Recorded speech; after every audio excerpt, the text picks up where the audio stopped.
Jamas itu main ke rumah saudaranya itu, ternyata furniture di rumahnya udah pada jelek semua. Terus diganti dengan yang baru. Itu masih dihina lagi. Halah, cuma segitu. Akhirnya dia nanya gini, boleh nggak Ustaz kalau saya berhenti bantu paman saya? Saya jawab, boleh, tidak apa-apa. Cuman tidak lebih baik. Saya bilang, yang lebih baik bagaimana Ustaz? Yang lebih baik adalah tetap bantu paman Anda, maafkan dia. Sulit Ustaz, yang ngomong gampang siapa? Saya bilang gitu. Saya bilang saya pun belum tentu mampu, saya bilang gitu. Tapi justru kan sulit itulah makanya nilainya, pahalanya besar. Dia punya nilai silaturahim. Memang kalau berhadapan dengan kondisi seperti ini enak ngomongnya aja. Prakteknya dan nyebelin itu. Tapi kalau kita ingat balasan dari Allah, udah terserah dia mau ngapain kayak, yang penting kita berbuat baik karena Allah. Ya. Berbuat baik karena Allah. Kenapa? Karena yang kita harapkan balasan dari Allah. Udah gitu aja rumusnya. Saya kira itu. Wallahu a'lam. Saya nggak punya saudara laki-laki kok. Jadi nggak bisa diharap. Tapi kalau udah oke. Oh, lanjut.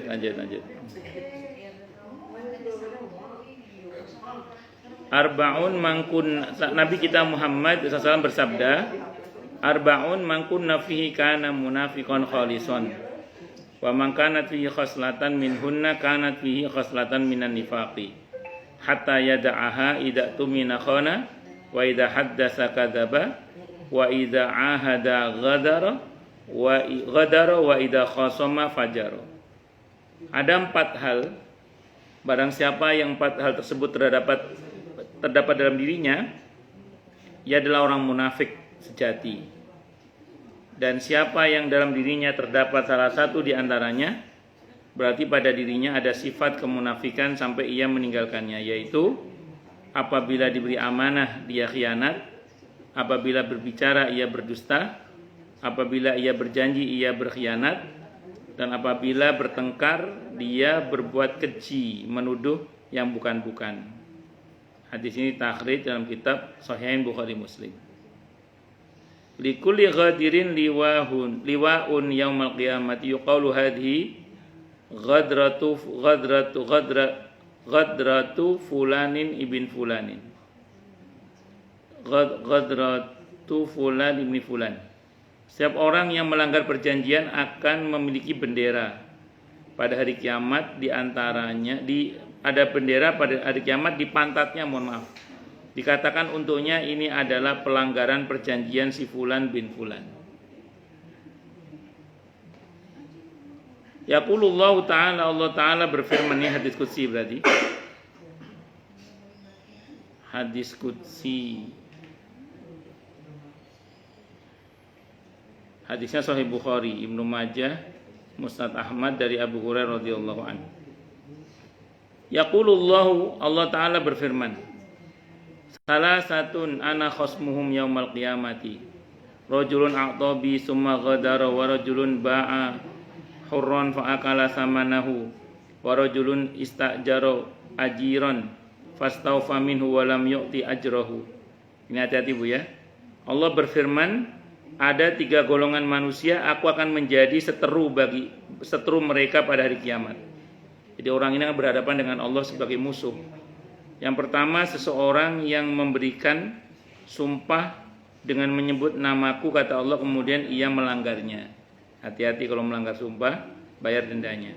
Yang kedua, seseorang yang menjual orang merdeka lalu memakan hasil penjualannya. Tadi anak kampung, anak desa ditipu, di sini dipekerjakan, diperas, bahkan naudzubillah dizalimi, naudzubillah min syarri dzalik.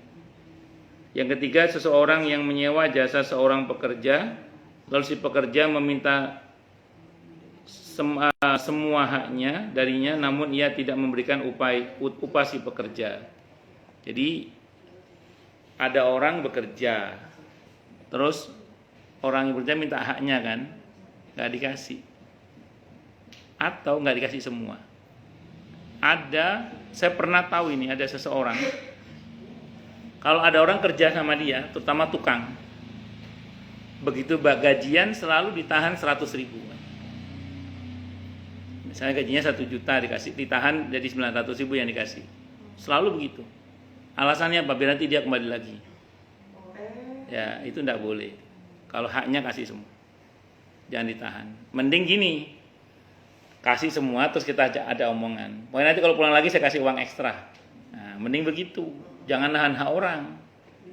Nah, itu saya pernah tahu ada orang yang mempekerjakan pekerja yang sekali gajian mesti dipotong saat itu 100.000 saat itu. 100.000. Kenapa? Iya lumayan juga. Untuk orang biasa kan tujuannya apa? Supaya dia kembali lagi. Mengikat. Itu salah itu. Jenengan kalau supaya orang mau kembali mending dimingi-mingi tadi. Pokoknya misalnya bibi ya, kalau pulang kampung, pokoknya kalau bibi pulang lagi sini ada uang ekstra. Nanti ada uang ekstra dari saya. Supaya dia mau kembali, tidak apa-apa. Tidak apa-apa. Tapi kalau misalnya nahan haknya itu bahaya. Karena kita menahan hak orang lain. Ngerinya nanti kita masuk dalam kategori orang yang berbuat zalim. Itu seperti itu. Jadi jangan ditahan hak orang itu.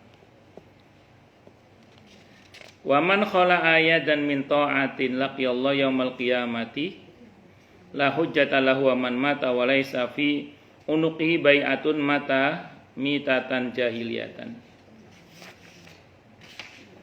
Barang siapa melepas tangannya dari ketaatan terhadap seorang pemimpin, ia akan bertemu pada hari kiamat, ia akan bertemu Allah pada hari kiamat dalam keadaan tidak memiliki hujjah.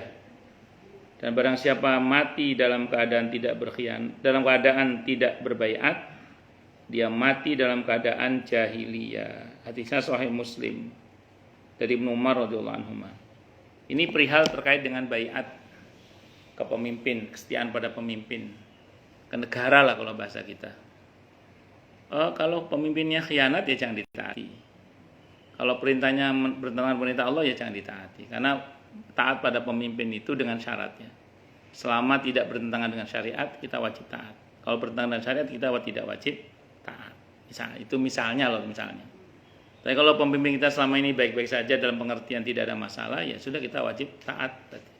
Kalau tidak taat pada pemimpin itu kalau mati bisa potensi mati dalam keadaan jahiliyah dan tidak punya hujah nanti di hadapan Allah Subhanahu wa taala. Man ahabba ayyuzahzaha 'anin nar wa yudkhalal jannatin, hadis Sahih Muslim juga ya. Falta'tihi maniyatuhu wa huwa yu'minu billahi wal yawmil akhir.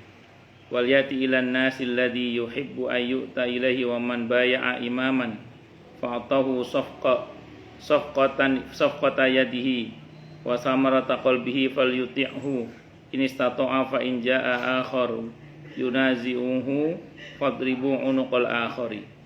Barang siapa ingin dijauhkan dari neraka dan dimasukkan ke dalam surga, maka biarkanlah kematian datang kepadanya sedang dia dalam kondisi beriman kepada Allah dan hari akhir, dan hendaklah ia memperlakukan orang lain seperti ia suka untuk diperlakukan orang lain.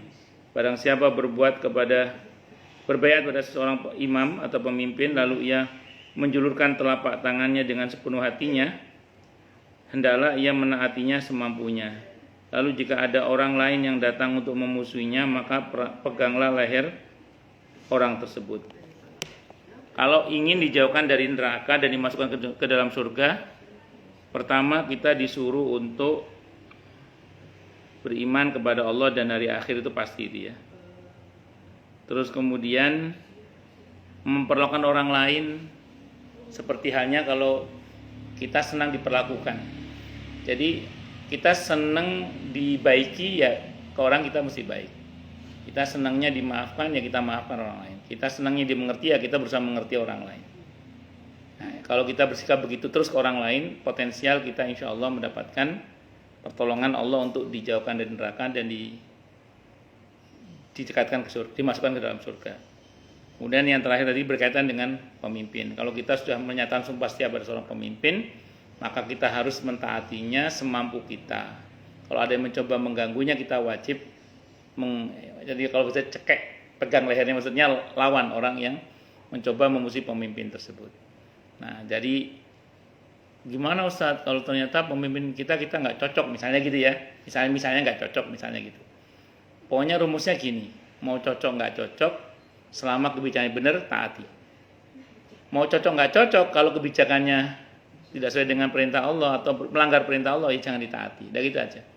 dan ketaatan pada pemimpin itu semampu kita. Itu aja.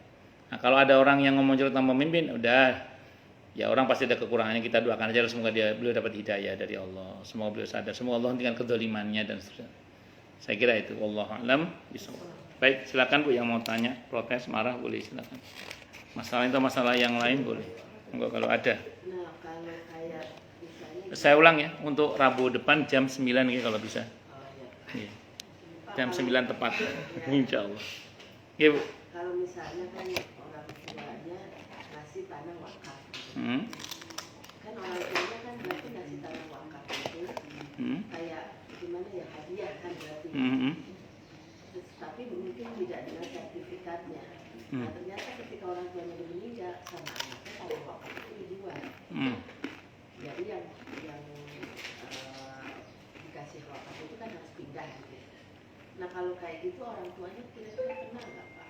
Karena kan orang tua sudah memberi, tapi mungkin aku tidak meninggalkan wasiat kepada anaknya atau seperti apa, tapi amanahnya akhirnya dijual.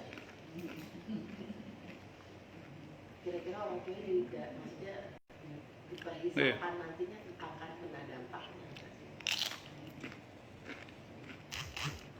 Jangan dulu ya. Kan dulu ya, habisnya cerita sampai kemarin loh Pak. Kenapa? Cerita sampai kemarin. Iya. Ibu belum. Saya jauh lagi Pak.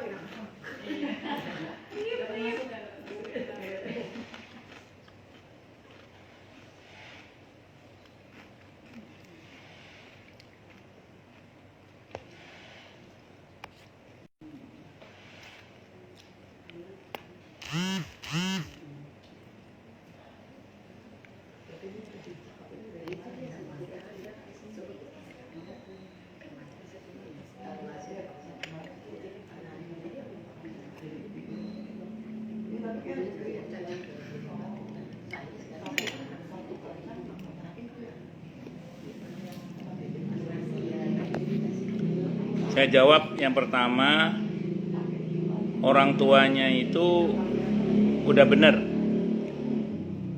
Jadi orang terjadilah apa yang terjadi, yaitu dalam bentuk anaknya akhirnya menjual harta wakafnya.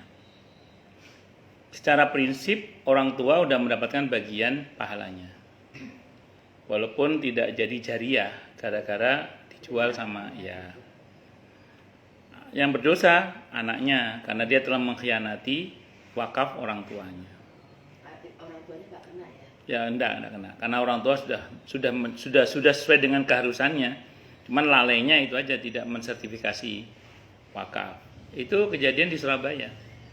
Saya dulu ngajar di sebuah lembaga yang lembaga itu di antara sebagian tanahnya untuk pesantren itu wakaf dari seorang yang baik di situ. Putranya kiai saya udah ngomong ke sang kiai yang di situ itu, Gus, itu harus segera disertifikasi wakaf. Kata Gusnya itu, nggak usah, Pak Haji Soleh orangnya baik. Memang Pak Haji Solehnya orangnya baik, tapi begitu dia wafat, anaknya mulai ngulik-ngulik harta ayahnya, padahal kaya itu. Ya, termasuk pesantren itu dijual. Jadi yang tanah yang sedianya mau dibuat pesantren dijual sama si anak itu. Kenapa? Karena dia ya menang secara hukum karena dia yang pegang surat-suratnya. Itu kelalaian tidak mensertifikasi tanah ke wakaf itu. Sebaiknya. Kalau nggak segera, memang dengan segala konsekuensinya sih. Kalau memang sampai hari kiamat tidak ada urusan sih, alhamdulillah. Kalau ada urusan itu yang repot. Itu seperti itu. Jadi memang kalau bisa surat-surat itu segera diurus menjadi sertifikasi wakaf. Saya kira itu, Allah a'lam bishawab. Harusnya yang memberikan wakaf itu punya inisiatif Pak. Ini menjaga supaya emang wakaf itu benar-benar. Enggak, kadang orang nggak kepikiran juga Bu. Mungkin pikirnya anaknya baik-baik. Iya, nggak kepikiran juga kadang. Kayak Pak Haji Soleh itu kan orangnya nggak kepikiran, mungkin nggak kepikiran. Dipikirnya semua kan baik-baik saja. Tak taunya kan dinamikanya luar biasa. Kita nggak usah jauh-jauh Bu. Ini 2026 kan tanah yang tidak ada sertifikatnya kan otomatis diambil oleh negara katanya. Emang benar ya Pak? Nggak tahu katanya begitu, katanya nggak tahu betul apa enggak. Ya tentu masih akan ada sosialisasi dulu katanya. Yang petok, yang tanah petok C atau apa namanya itu, digirik apa macam itu katanya mau ditiadakan itu, otomatis milik negara katanya. Walaupun iya harus diurus katanya sih gitu. Terus kayak warisan juga kalau dalam berapa puluh 30 tahun, 30 tahun nggak segera dibagi katanya, diambil oleh negara juga katanya. Saya nggak tahu deh itu. Sakarep muis. Ya, saya konsultasi sama yang notaris bagian Iya. pengurus tanah Apa itu katanya? ya. Bu, udah nggak usah khawatir. Di Indonesia itu peraturan berubah-ubah tergantung Iya. menterinya. Iya, emang iya. Iya, emang iya sih. Iya, kayak sekarang kan lagi AHY, ntar menterinya ganti lagi yang Bukan sekarang ATR, bukan AIR, ATR sekarang itu Nusron Wahid. Oh, ganti ya. Nusron Wahid. Kemarin AHY kan Nusron Wahid sekarang.